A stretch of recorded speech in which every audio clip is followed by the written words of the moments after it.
रात्रि क्लास चल रहा था।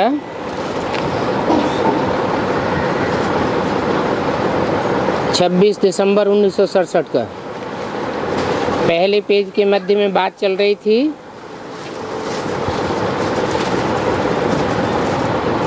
काम महाशत्रु है और कहते भी हैं कि आकर के पतितों को पावन बनाओ। काम विकार से ही पतित बनते हैं, क्रोध से कोई पतित नहीं बनते हैं। अब है ये सहज याद, जो पतितों को पावन बनाती है। कोई भी देहधारी को याद नहीं करना है, अपनी भी देह को याद नहीं करना है। कलयुग में ही अनेक धर्म हैं, वो सब धर्मों का विनाश होकर के एक धर्म की स्थापना हो रही है। इन लक्ष्मी नारायण का एक ही राज्य था, हेल्थ और वेल्थ दोनों मिलती है। इसको ही सतयुग कहा जाता है। ये कलयुग है ही दुखधाम और सत्ययुग है सुखधाम। अभी बाप कहते हैं चलो सुखधाम में। अभी तुम्हारी हिस्ट्री ज्योग्राफी रिपीट होनी है। जब पुजारी होते हैं तो पूज्य कोई भी नहीं होते हैं। शंकराचार्य भी शिव की पूजा करता है, तो पूजा करने वाले को पूज्य कैसे कहेंगे? तुम उनको लिख सकते हो, तुम पुजारी हो और अपने को पूज्य नहीं कह सकते हो। जो पूज्य होते हैं वो कोई की पूजा नहीं करते हैं, तो आप अपने को पूज्य नहीं कह सकते हो। पूज्य देवी देवता सतयुग में होते हैं। अभी तो तुम पुजारी हो। ये बात रूहानी बाप ही समझाते हैं और तुम्हारी रूह सुनती है। आत्मा ही मुख्य है जो अविनाशी है। बाप समझाते हैं कि मैं एक ही आत्मा हूँ जो सच्चाई समझाता हूँ और मैं शिव हूँ। सच्चाई में ही शिव समाया हुआ है। कहते भी हैं सत्यम शिवम सुंदरम। मेरा शरीर नहीं है, ये भागीरथ जिसमें मैं प्रवेश करता हूँ। मुझे बुलाते हैं कि आकर के पावन बनाओ, तो मैं इनमें आकर के प्रवेश करता हूँ। बाप कहते हैं मैं आता ही हूँ पतित शरीर में। पतित शरीर में आता हूँ पावन बनाने के लिए। अभी तुम ब्राह्मण हो और तुम ब्राह्मणों का हीरो हीरोइन का पार्ट है।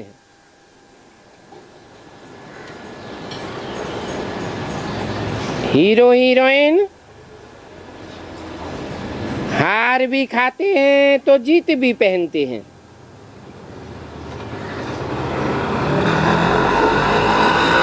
अभी जीत पहन रहे हो, द्वापर के बाद फिर हार खावेंगे।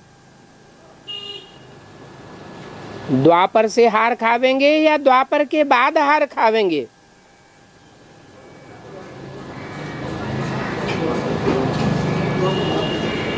भारत पर मुसलमानों के आक्रमण कब से होते हैं?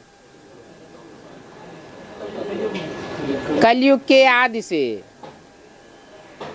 जब बहुत दुख पड़ता है। तो बोला जब बहुत दुखी करते हैं कोई तो उनका पुतला जलाते हैं, तुम हार खा जाते हो। इस समय बाप आते हैं पतितों को पावन बनाने के लिए, और ये पतितों को पावन बनाने का ज्ञान भी दुनिया में और कोई को नहीं मिलता है, ये तुम बच्चों को ही मिलता है।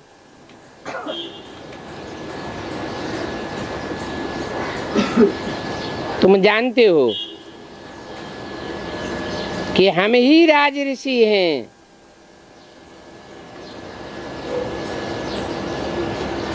वो तो निवृत्ति मार्ग के ऋषि हैं और तुम प्रवृत्ति मार्ग के ऋषि हो। जब तुम प्रवृत्ति मार्ग में थे तो ये लक्ष्मी नारायण थे, फिर पतित बने हो, अभी फिर तुमको पावन बनना है। ये ज्ञान कितना सहज है। अपन को आत्मा समझकर बेहद के बाप को याद करना, और तो कोई बात नहीं। उनको भी तब जाने जब कि बाप अपना परिचय देवे। बाप का परिचय दुनिया में कोई जानता ही नहीं, तो परिचय कौन देगा? इसके लिए बाप ये शरीर का लोन लेते हैं, समझाते हैं कि तुम ही 84 का चक्कर खाते हो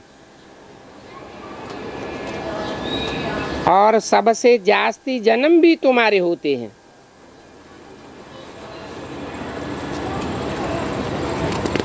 तुम कहा ही जाता है सन्मुख वाले को, बाजू वाले को तो तुम नहीं कहा जाता। तो बोला तुम सबसे जास्ती चक्कर खाने वाले हो। तुम हो देवी देवता सनातन धर्म के पक्के, क्रिश्चियंस के थोड़े जन्म होंगे और तुम्हारे पूरे 84 जन्म होंगे। क्रिश्चियंस भी जो अपने धर्म के पक्के होते हैं वो कब दूसरे धर्म में कन्वर्ट हो न सके। तुम्हारे में भी जो अपने धर्म के पक्के हैं वो 60 रुपये झाड़ में स्टेट फॉरवर्ड जाते हैं। 26/12/67 की वाणी का दूसरा पेज। इन क्रिश्चियंस के तो हैं ही 2000 वर्ष। इनके अंदर 84 के चक्र की नॉलेज नहीं है, और तुम्हारा तो एम ऑब्जेक्ट ही है नर से नारायण बनने का। नर से नारायण तुम बनते हो तो तुम्हारी ही कथा गाई हुई है। हर 5000 वर्ष के बाद तुम बाप से सुनते हो।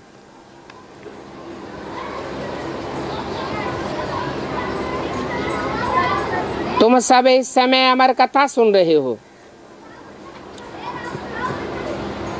अमर कथा शिव बाबा ही सुनाते हैं। सत्यनारायण की कथा भी बाप ही सुनाते हैं। उनको कहा ही जाता है सुप्रीम बाप, सुप्रीम टीचर, सुप्रीम सदगुरु। देवी देवताओं का धर्म ही ऊंचे से ऊंचे है।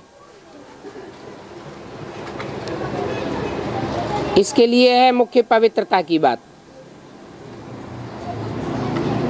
इस पवित्रता की बात पर ही अबलाओं पर अत्याचार होते हैं। बाप कहते हैं कोई भी हालत में इस अंतिम जन्म में नगन नहीं होना है। ये भक्ति तो दुर्गति मार्ग है, सदगति होती है ज्ञान से। ज्ञान से सदगति और भक्ति से दुर्गति। अब हम तो जावेंगे अपने घर, आत्मा की गति हो जाएगी, बाकी तो सब खत्म हो जाएंगे। तुम्हारा है योग बल, जैसे कि तुम विश्व के मालिक बन जाते हो। आसुरी बल से विनाश होता है और ईश्वरीय बल से स्थापना होती है। तुम डबल अहिंसक बनते हो। तुम बच्चों को शांति धाम और सुख धाम को याद करना है।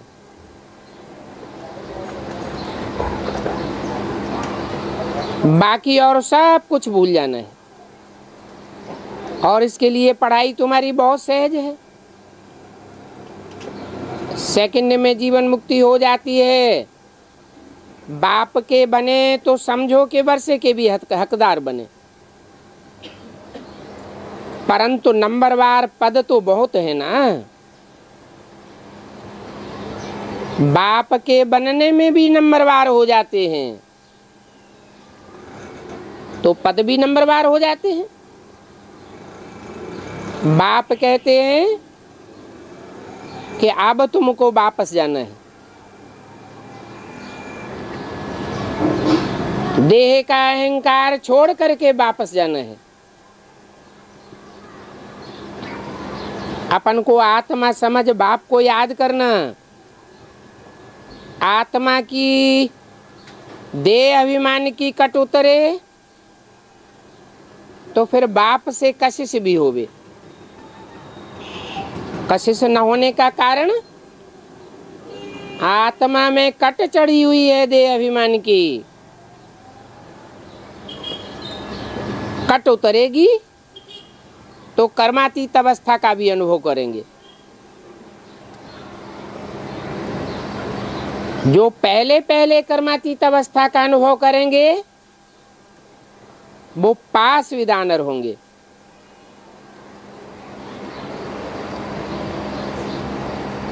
बहुत तो फेल हो जाएंगे, उनको फिर चंद्रवंशी में जाना पड़े। चंद्रवंशियों से ऊंच पद कौन होता है? सूर्यवंशी। इसका मतलब ये हुआ कि जो सूर्यवंशी नहीं बनते हैं उसके बाद जो भी वर्ग हैं वो सब फेलियर की लिस्ट में है। यज्ञ के आदि में भी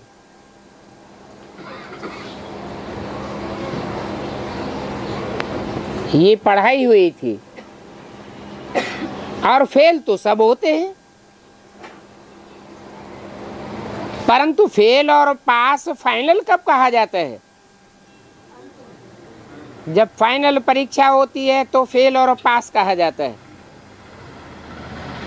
ऐसे नहीं कि आदि की परीक्षाओं में ही फेल और पास फाइनल हो जाता है। हाँ, इशारा तो मिल जाता है। लालने के पांव पालने में पता चल जाते हैं। यज्ञ के आदि में ज्ञान चंद्रमा के प्रभाव में कौन कौन आ गए? चंद्रमा से जो प्रभावित हुए, चंद्रमा की परछाया में आ गए, माना चंद्रवंशी हो गए। और कोई से प्रभावित नहीं हुए सिवाय सूर्य के, वो सूर्यवंशी। परंतु उस समय रिजल्ट आउट नहीं कहेंगे। क्यों? फेल क्यों हो गए सूर्यवंशी? क्योंकि उस समय पूरा ज्ञान नहीं था।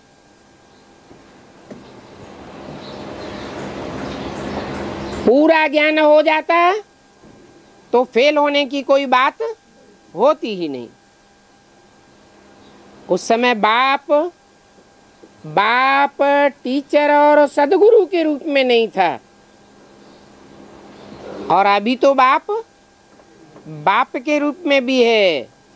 वही पर्सनालिटी सुप्रीम टीचर के रूप में भी है, और वही पर्सनालिटी सुप्रीम गुरु के रूप में भी है। एक ही पर्सनालिटी से तुम 3 प्रकार का वर्षा लेते हो।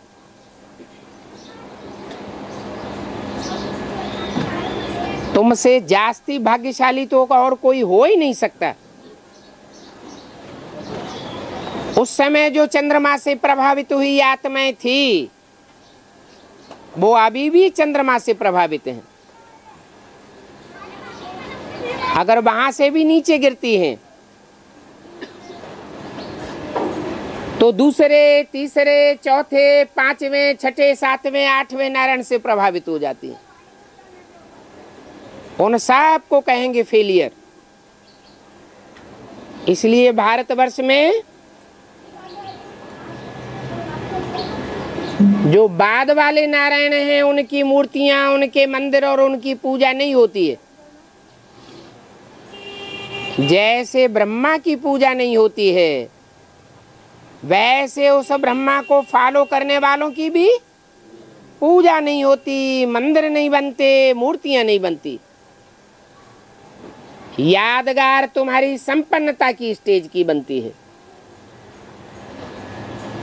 तुम यथा राजा तथा प्रजा पहले जन्म में बनते हो। तुम्हारा ग्रेड तो सबसे ऊंचा है। तुम्हारा है ही योग बल। तुम डबल अहिंसक बनते हो, क्योंकि काम महाशत्रु के ऊपर तुम जीत पाते हो।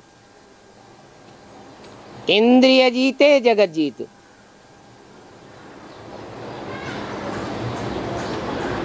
जैसे कि तुम विश्व के मालिक बन जाते हो।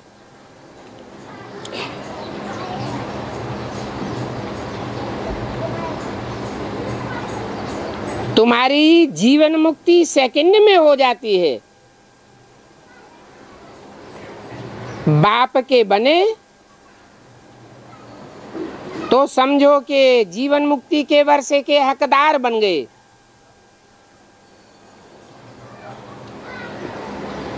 बाप कहते हैं अभी ये देह अहंकार छोड़ दो।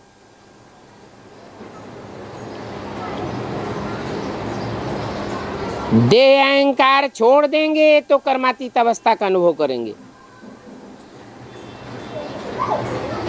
नहीं तो क्षत्रिय धर्म में जाएंगे। थोड़ा भी ज्ञान सुना हुआ है तो स्वर्ग में जरूर जाएंगे।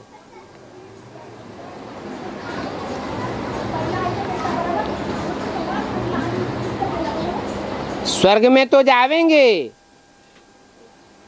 परंतु पद नंबरवार बनते हैं। कितने पद बनते हैं? नंबरवार।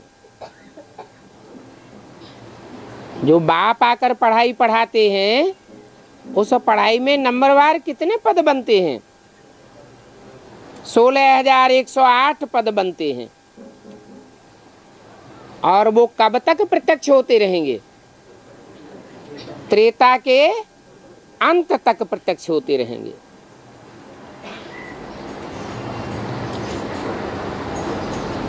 जो पहले पहले जन्म में उच्च पद पावेंगे, उनको कहेंगे असल सूर्यवंशी पक्के। बाकी बाद के जन्मों में प्रिंस प्रिंसेस बनते हैं या राजा महाराजा बनते हैं, उनको नहीं कहेंगे अपने देवी देवता सनातन धर्म के पक्के, क्योंकि उनके जन्म कम हो जाएंगे। वो ऑलराउंड पार्ट बजाने वाले नहीं हैं, उनकी आत्मा इतनी अनुभवी नहीं हो सकती जितनी तुम्हारी अनुभवी बनती है। अभी भी कोई पढ़ाई में लग जावे तो पास हो सकते हैं, पास विद ऑनर तो थोड़े ही होते हैं, लेकिन पास होने वालों की लिस्ट में भी तो बहुत हैं। पिछाड़ी वाले पहले वालों से ऊंच पद पाए रहे हैं।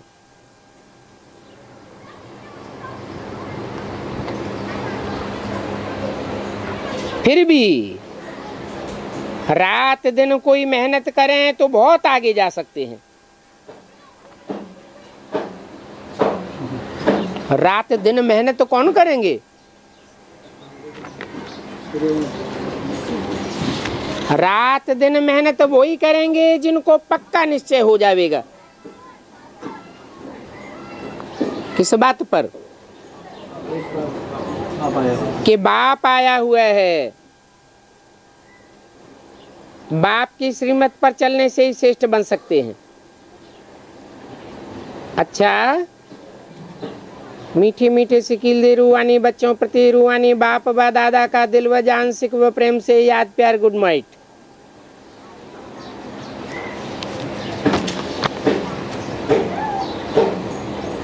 अगला प्रातः क्लास है सदगुरुवार 28/12/67। रूहानी बच्चों के प्रति रूहानी बाप बैठ करके रूहानी ज्ञान सुनाते हैं। रूहानी ज्ञान भी सुनाते हैं और ज्ञान सुनाते सुनाते बच्चों को बहलाते रहते हैं। बहलाने की क्या दरकार पड़ गई है? इसलिए बहलाने की दरकार पड़ गई कि सबसे जास्ती चक्कर बच्चों ने लगाया है, तो सबसे जास्ती तमो प्रधान आत्मा भी बच्चों की बनती है, और जो जितने तमो प्रधान बनते हैं उतने दुख का जीवन बिताना पड़ता है, अनुभव करते हैं। तो रूहानी बाप बैठ करके रूहानी ज्ञान से बच्चों को बहलाते रहते हैं। इसको बहलाना भी कहा जाता है। कोई को दुख के ऊपर दुख मिलता जाए, फिर कोई अच्छी अच्छी बातें सुनाता जाए, बहलाता जाए, तो खुशी होगी या दुख बढ़ेगा? अंदर अंदर खुशी आती जाएगी। तो बच्चे जानते हैं खुशी तब आती जाएगी जब बुद्धि में निश्चय बैठा होगा कि शिव बाबा आया हुआ है, और बाबा आया हुआ है स्वर्ग की स्थापना करने। तो एक ढाढ़स बन जाता है कि अब इस नरक की दुनिया से हम निकले के निकले। शिव जयंती मनाते हैं। शिव जयंती इस भारत में सबसे ऊंची है, और त्योहार इतने ऊंचे नहीं होने चाहिए, लेकिन शिव जयंती सबसे ऊंची होनी चाहिए। परंतु पहले शिव जयंती की छुट्टी भी नहीं मनाते थे, गजेटेड हॉलीडे। कब से मनाते हैं? जब से बाप के रूप में प्रत्यक्ष होते हैं, तब से शिव जयंती की गजेटेड हॉलीडे भी मनाना भारत में शुरू किया। बाप आते ही हैं स्वर्ग का उद्घाटन करने।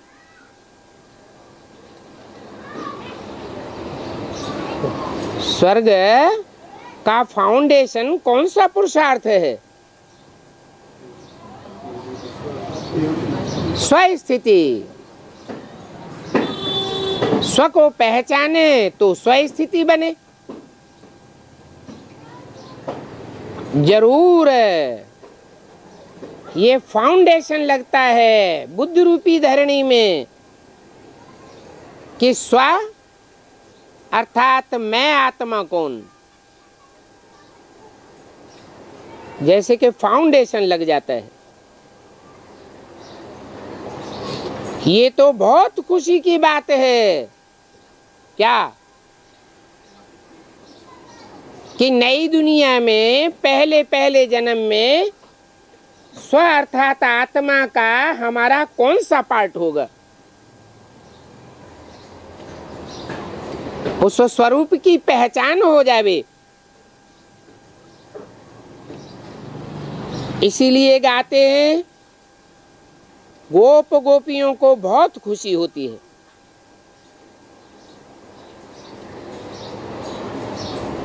क्योंकि गुप्त रूप में अपने पद का पता चलता है। आत्मा को अपनी 5000 वर्ष के ड्रामा में स्थिति का पता चलता है कि मैं आत्मा किस उत्तम स्टेज में हूं। समझते हैं कि बाप फिर से आए हैं। पहले भी आए थे, स्वर्ग की स्थापना की थी। पहले भी हमको अनेक जन्मों का अपना साक्षात्कार हुआ था। बाप ने ही बताया। पतितों को पावन बनाने के लिए बाप ही को आना पड़ता है। तो उत्सव सभी फिर इसी समय के हैं जो फिर भक्ति मार्ग में मनाए जाते हैं। शिव जयंती के साथ साथ है गीता जयंती।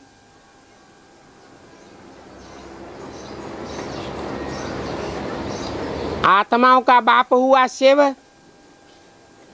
वो इस सृष्टि पर आता है सृष्टि रचने के लिए। तो बाप तो बनना पड़े ना। बाप बनने के लिए पहले पहले किसकी रचना करे है? गीता माता की रचना करे। तो यज्ञ के आदि में ही पहले पहले किसके कान में फूंक मारी है? गीता माता के कान में फूंक मारी और पहली रचना तैयार हुई। तो शिव के साथ ही साथ है गीता जयंती। कभी कहते हैं शिव अकेला नहीं आता है, 3 मूर्तियों के साथ आता है।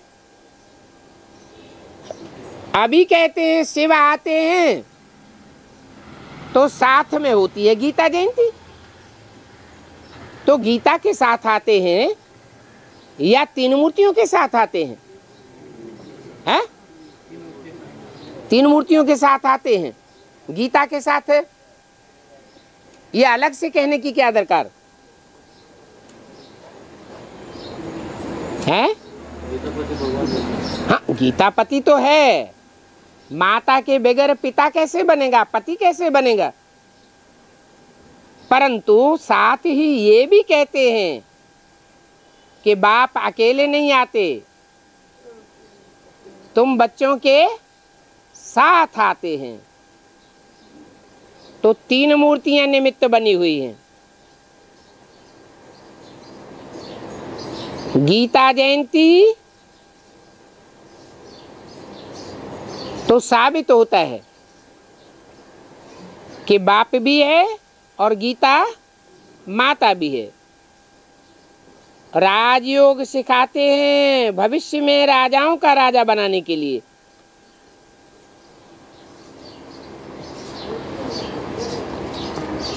यहाँ के लिए नहीं है, यहाँ के लिए राजाओं का राजा बनाने के लिए राजयोग नहीं सिखाते हैं।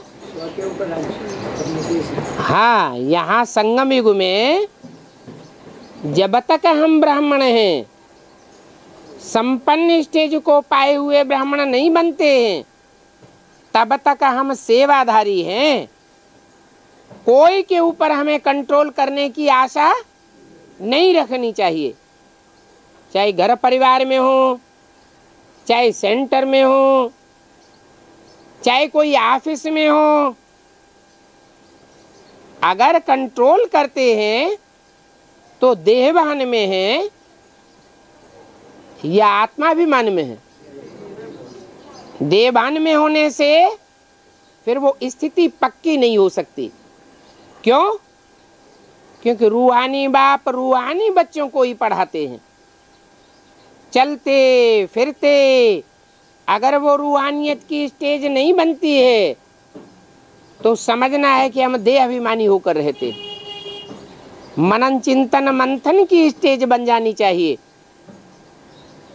उससे भी ऊंची स्टेज है निसंकल्प स्टेज।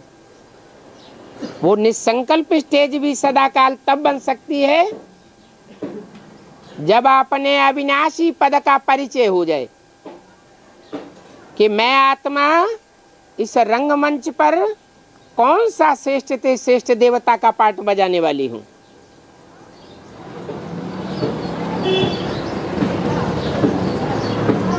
ये बात जानने से कितनी खुशी होनी चाहिए। जो लोग शिव जयंती मनाते हैं, परंतु शिव बाबा आकर के क्या करते हैं वो तो कोई भी नहीं जानते। जयंती मना ली बाप की, तो बाप की जयंती मनाने वाले बच्चे को बुद्धि में क्या आना चाहिए कि वो हमारा बाप है तो बाप जरूर हमको वर्षा देने के लिए आया हुआ है। वर्षा है ही सुख और शांति का। शांति अर्थात मुक्ति और सुख अर्थात जीवन मुक्ति। शिव बाबा को नहीं जानते हैं, कृष्ण का नाम दे दिया है।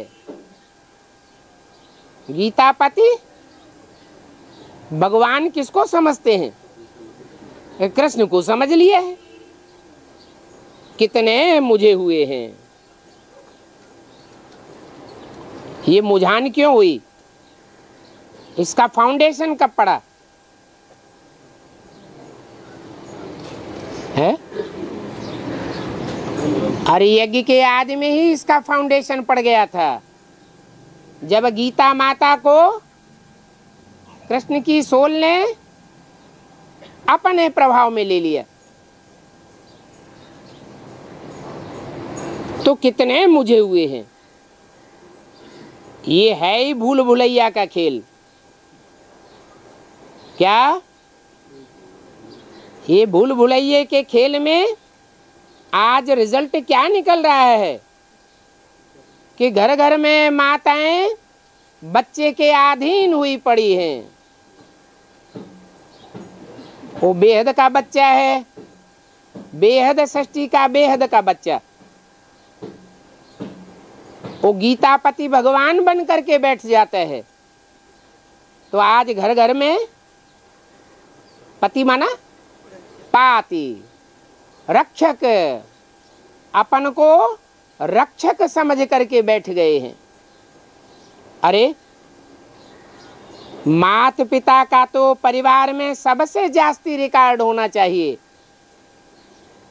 परंतु रिकॉर्ड को भूल गए हैं क्योंकि पहचान नहीं है। इसलिए आज भारत की पारिवारिक व्यवस्था नष्ट हो गई क्योंकि विदेशियों में, दूसरे धर्मों में परिवार को उतना महत्व नहीं देते, पारिवारिक व्यवस्था को उतना महत्व नहीं देते, माता पिता को उतना रिगार्ड नहीं देते क्योंकि प्रवृत्ति मार्ग को मानने वाले नहीं हैं। वो सब धर्म पिताएं और उनके फॉलोअर्स प्रवृत्ति को ठुकराने वाले हैं। एक बाप ही जब आते हैं तो प्रवृत्ति मार्ग की स्थापना करते हैं।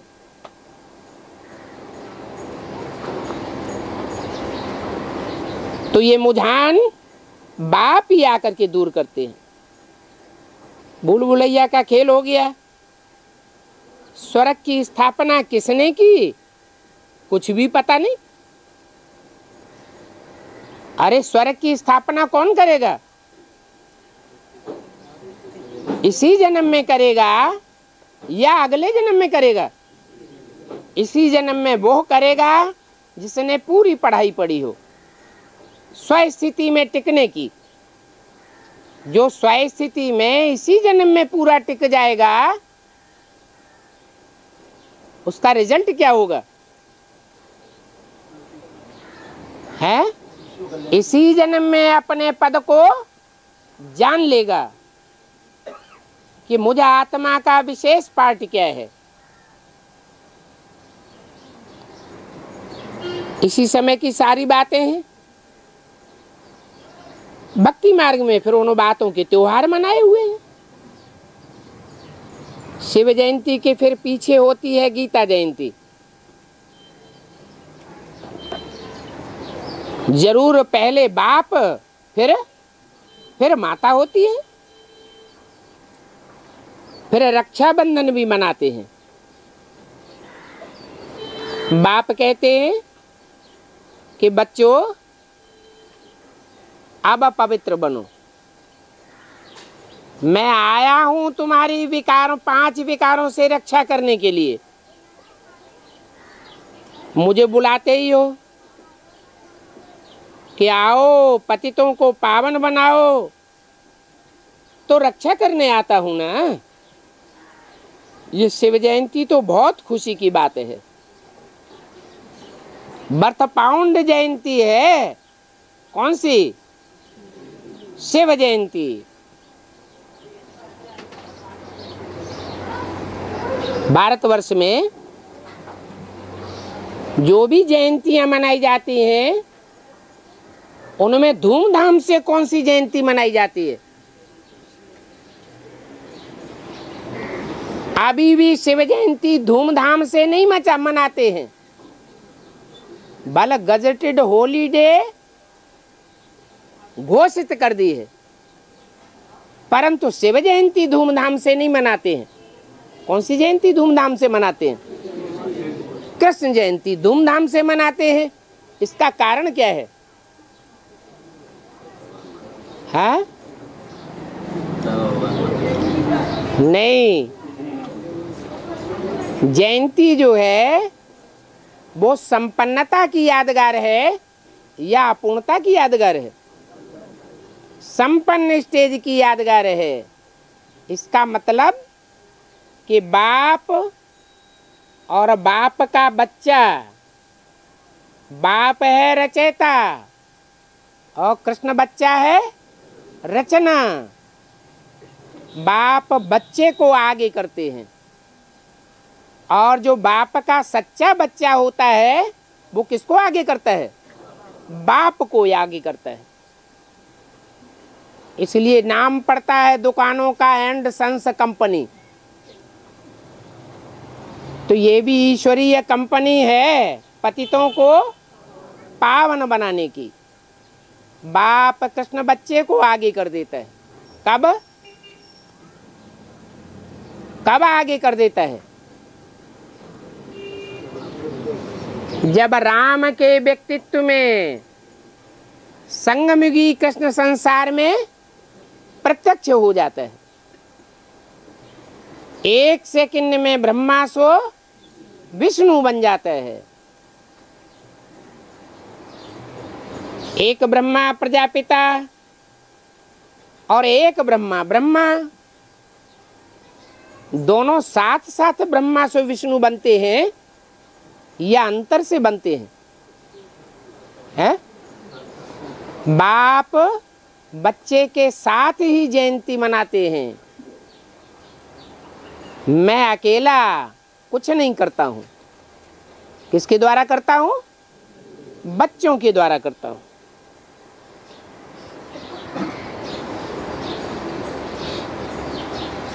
तो बाप खुशी की बात बताते हैं और आत्माओं को ही बैठ पढ़ाते हैं।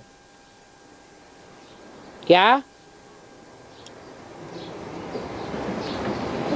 पढ़ाई पढ़ाते तो हैं आत्माओं को, माना जो 84 जन्मों में ज्यादा से ज्यादा आत्मिक स्टेज में रहे हैं, उन्हों की प्रैक्टिस भी पक्की है, वो इस जन्म में भी सहज आत्मिक स्थिति में टिक जाते हैं।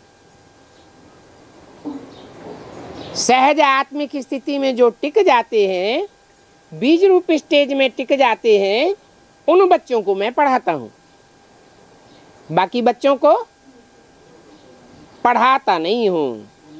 है नहीं, सुनते तो हैं, वो सुनने की स्टेज में जब सुनने का पार्ट बजाया, सुनने सुनाने का पार्ट है, भक्ति मार्ग का पार्ट पहले, भक्ति के बाद फिर ज्ञान होता है।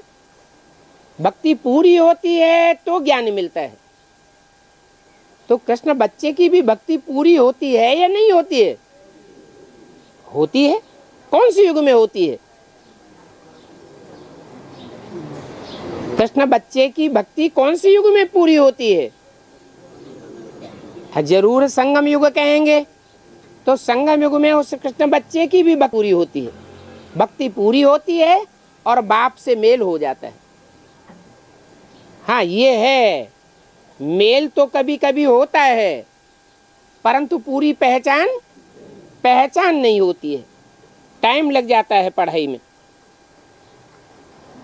तो बाप आत्माओं से बात करते हैं। क्या तुम्हारी आत्मा की पूरी कट उतरने पर तुम डायरेक्ट बाप से सीखोगे। तो डायरेक्ट बाप बात करेंगे या इनडायरेक्ट बात करेंगे? डायरेक्ट बात करते हैं। अब वो कृष्ण की सोलो हो चाहे राम की सोलो हो, जिसकी बेसिकली आत्मा की कट उतरती जाएगी,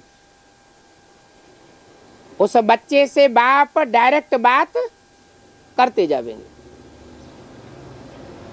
तो बोला, अभी बाप कहते हैं आत्मा को कि पवित्र बनना है। पवित्र बनने के लिए अपन को क्या समझना पड़े? पहले मैं आत्मा हूं, ये देहभान छोड़ना पड़े। क्या बड़े से बड़ा देहभान कौन धारण करते हैं? ये गुरु लोग जो कहते हैं शिवो अहम ब्रह्मास्मि, मैं ही ब्रह्मा हूं, मैं ही कृष्ण हूं। प्रूफ कुछ भी नहीं।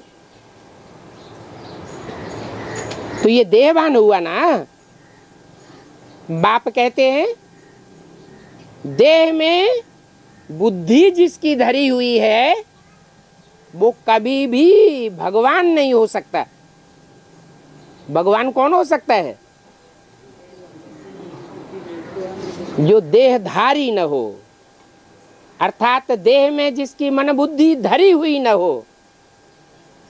देह के पदार्थों और देह के संबंधों से बुद्धि सदैव उपराम रहे, उसको भगवान कहा जाता है।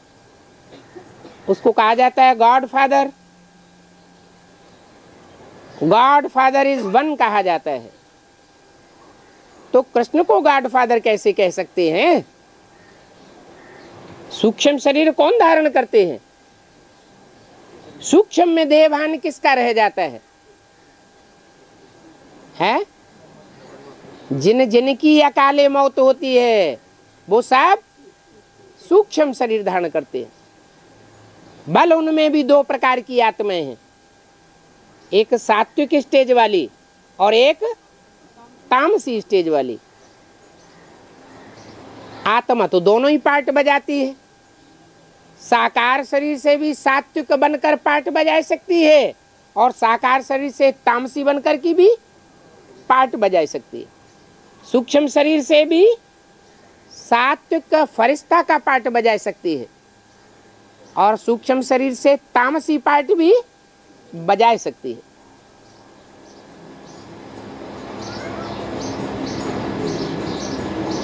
इस मनुष्य सृष्टि में एटम बम बने पड़े हैं, परंतु जिन्होंने बनाए हैं और जिनके अधिकार में है उनमें ताकत नहीं है, डरते हैं। क्या डरते हैं? कि अगर इनका विस्फोट किया तो हम भी खलास हो जाएंगे। वो सूक्ष्म शरीरधारी आत्माएं उनमें प्रवेश करके विस्फोट कराए देंगी। तो शरीरधारी चाहे सूक्ष्म शरीरधारी हो और चाहे स्थूल शरीरधारी हो, ज्यादा ताकत किस में होती है? सूक्ष्म शरीरधारी में जास्ती ताकत होती है। तो बताया कि सूक्ष्म देहभान भी रह जाता है तो नहीं कहेंगे पक्की पक्की आत्मिक स्मृति बनी। सूक्ष्म शरीर से भी परे बाप जब आते हैं तो सूक्ष्म वतनवासी ब्रह्मा के द्वारा कार्य करते हैं या साकार वतनवासी ब्रह्मा के द्वारा कार्य करते हैं? क्यों? सूक्ष्म वतनवासी तो ज्यादा पावरफुल होता है, उसमें क्यों नहीं आते? सूक्ष्म वतनवासी पवित्र होता है, पवित्र फरिश्ता कहा जाता है। बाप तो आते ही हैं पतित से पतित तन में, जो बहुत कमजोर हो गया हो उसको आकर के पावरफुल बनाते हैं। संग के रंग से पावरफुल आत्मा बन जाती है। बच्चों से भी कहते हैं तुम मेरे को जितना याद करेंगे उतना मैं तुम्हारे साथ हूं। संग साथ का अनुभव और ताकत कब मिलेगी? जब याद में रहेंगे। तो बाप आत्माओं से बात करते हैं क्योंकि आत्मा को ही पवित्र बनना है। अभी बाप कहते हैं माम एकम याद करो। एकम क्यों कहते हैं? राम और कृष्ण दो के तन में आते हैं तो माम एकम क्यों कहते हैं? हैं? नहीं, मुख्य तो दो तन मुख्य है ना। एक में मुकर्रर रूप से आते हैं, एक में टेम्परेरी रूप से आते हैं। इस सच रूपी गाड़ी के दो पहिए हैं ना, तो माम एकम क्यों कहते हैं? हैं? अरे गाड़ी में भी दो पहिए होते हैं, एक होता है राइटियस और एक होता है लेफ्टिस्ट। दो पहियों का महत्व है क्या? जब गाड़ी चलाते हैं ना किसान लोग, तो राइट साइड का जो पहिया होता है उसको अगर घुमाना हो तो कहेंगे आ, और लेफ्ट साइड का पहिया घुमाना होता है तो कहते हैं टिक टिक टिक टिक टिक। माना टिक टिक का कोई महत्व नहीं होता है।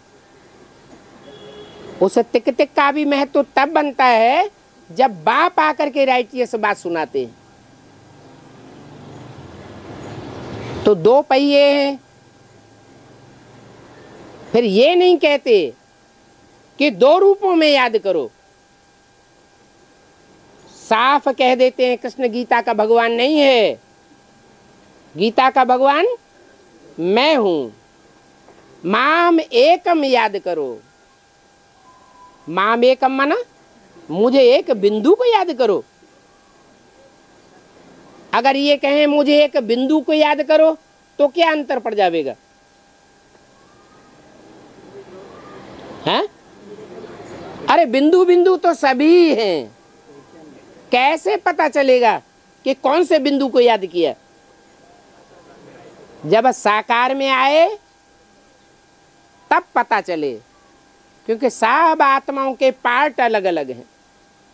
जिस मुकर्रर रथ में आते हैं उस रथधारी आत्मा का पार्ट भी अलग है।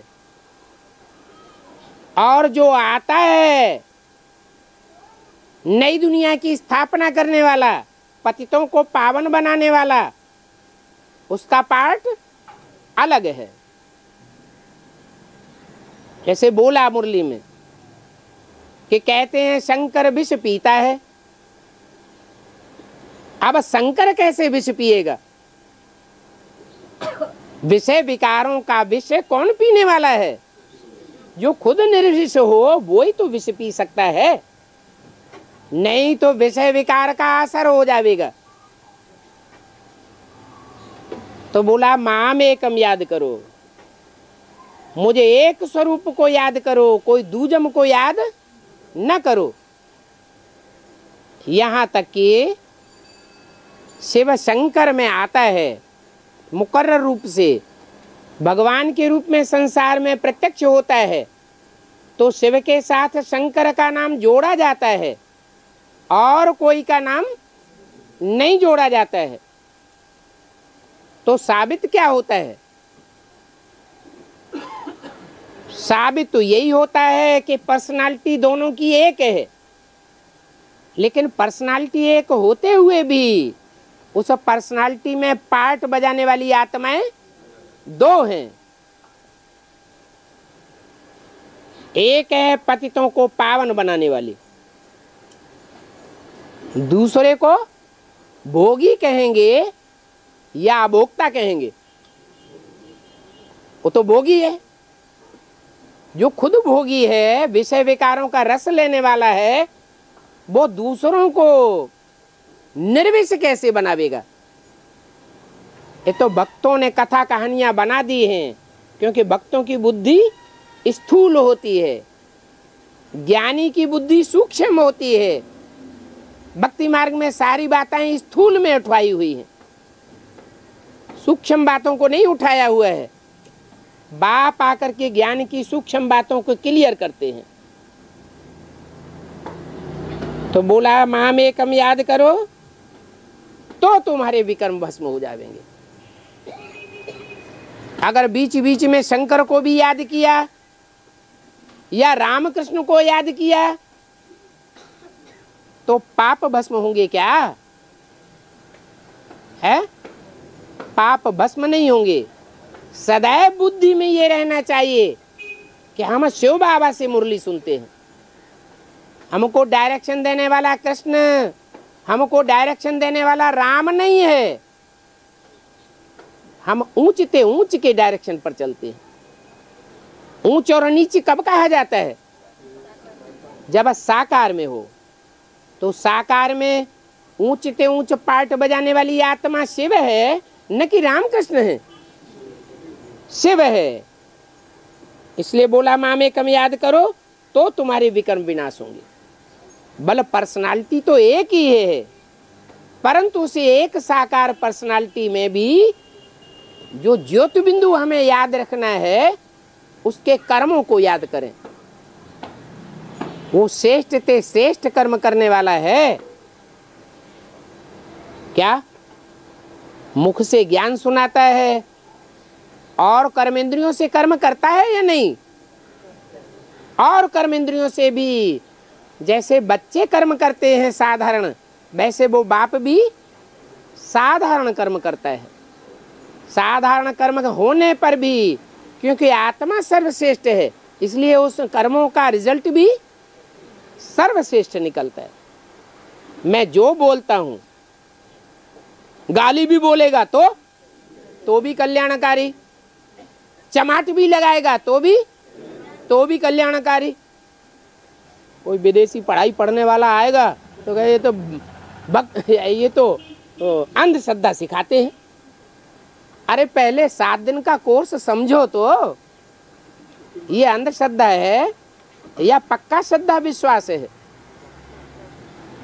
बात बुद्धि में पहले बैठे कि पढ़ाने वाला कौन है। पढ़ाने वाले को भूल जाते हैं, साधारण तंधारी को देख लेते हैं, इसलिए विश्वास नहीं बैठता। तो विकर्म विनाश होने का एक ही रास्ता है। क्या? माम एकम याद करो, एक जन्म पवित्र बन करके स्वर्गवासी बनना है, ऐसे भी नहीं कहते कि अनेक जन्म पुरुषार्थ करना है पवित्रता का। एक जन्म में भी बहुत गई थोड़ी रही, कितना समय तो निकल गया अपवित्रता में, विकारों का सुख भोगते भोगते, देहभान का सुख भोगते भोगते कितना टाइम पास हो गया। अब थोड़ा सा समय बचा हुआ है, वो एक जन्म भी पूरा नहीं कहेंगे। एक जन्म पवित्र बन करके स्वर्गवासी बनना है, और वो भी इसी जन्म में बनना है या अगले जन्म में बनना है कृष्ण की तरह? इसी जन्म में स्वर्गवासी बनना है। कोई मरते हैं तो कहते हैं ना कि फलाना स्वर्गवासी हुआ है। क्यों कहते हैं? मरने पर क्यों कहते हैं स्वर्गवासी हुआ? वास्तव में तो जो स्वर्गवासी हुए थे प्रैक्टिकल जीवन में, वो जीते जी स्वर्गवासी हुए थे या मरने के बाद स्वर्गवासी हुए थे जी? फिर क्यों कहते हैं? हाँ, भक्त लोग जो हैं सारी उस स्थूल बात उठाते हैं, वो देह को मरना मरना समझते हैं, लेकिन वास्तव में आत्मा का पुरुषार्थ है, आत्मा का देह भान त्यागने का पुरुषार्थ है। आत्मा देह भान त्याग दे, जैसे जीते जी मर गए। आत्मा मरती तो है नहीं, हाँ मरने का एक्ट बन जाता है। जब मर जाता है, मुर्दा हो जाता है, तो कोई उसको 10 डंडे मारे, 20 गालियां दे, तो कोई असर पड़ेगा? कोई अभिव्यक्ति होगी है? कोई प्रतिक्रिया होगी? नहीं होगी।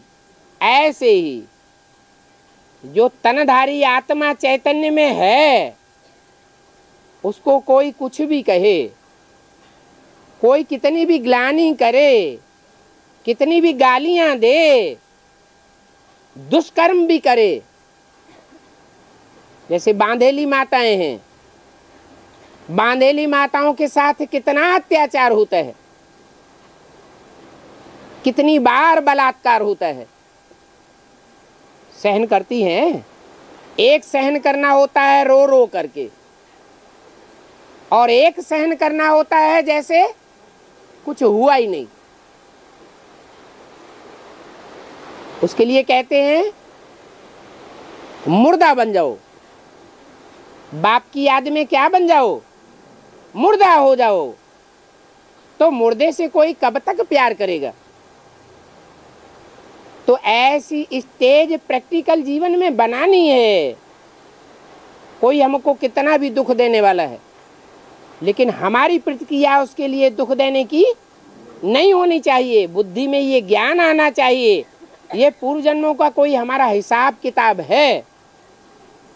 जरूर ये हिसाब किताब अभी पूरा नहीं हुआ है। पूरा हिसाब किताब न होने के कारण ये हमको दुख दे रहा है। हमारी आत्मा जब लक्ष्मी नारायण की आत्मा के समान पावन बन जाएगी, तो दुनिया में हमको कोई भी दुख नहीं दे सकता। ये कुदरती ड्रामा बना हुआ है। क्या क्या ड्रामा बना हुआ है? कि जो भी आत्मा पवित्र बन जाएगी, उस पवित्र आत्मा को कोई भी आत्मा, दुष्ट आत्मा दुख नहीं दे सकती। फिर ये बात जीवन में सदैव याद रहती है? अगर सदैव ये बात याद रहे तो कभी विद्वेष पैदा न हो, कभी झगड़ा पैदा ही न हो। ब्राह्मण परिवार के जीवन में भी स्वर्ग अनुभव होने लगे, लेकिन क्या गलती हो जाती है? देह भान आ जाता है। तो कहते हैं कि फलाना स्वर्गवासी हुआ, वो तो कहते हैं, वास्तव में कोई स्वर्गवासी होता है क्या, या इसी नरक की दुनिया में जन्म लेते रहते हैं? वो सिर्फ कहने मात्र कहते हैं। दुनिया कोई और नहीं है जहां जाकर के ऊपर जन्म लेंगे और सुखी जीवन में पहुंच जावेंगे। इसी दुनिया में आधा कल्प स्वर्ग होता है जब सतो प्रधान दुनिया होती है। इसी दुनिया में आधा कल्प नरक बन जाता है जब तमो प्रधान दुनिया होती है। तो ऊपर नीचे की तो बात ही नहीं, तो क्यों कहते हैं कि स्वर्गवासी हुआ? ये भक्ति मार्ग में यादगार मनाते हैं बोल करके। क्या यादगार? कि यहाँ प्रैक्टिकल जीवन में ब्राह्मणों की दुनिया में जो कोई जीते जी मरता है, पूरा पूरा श्रीमत पर चलना माना जीते जी मर जाना। ओम शांति।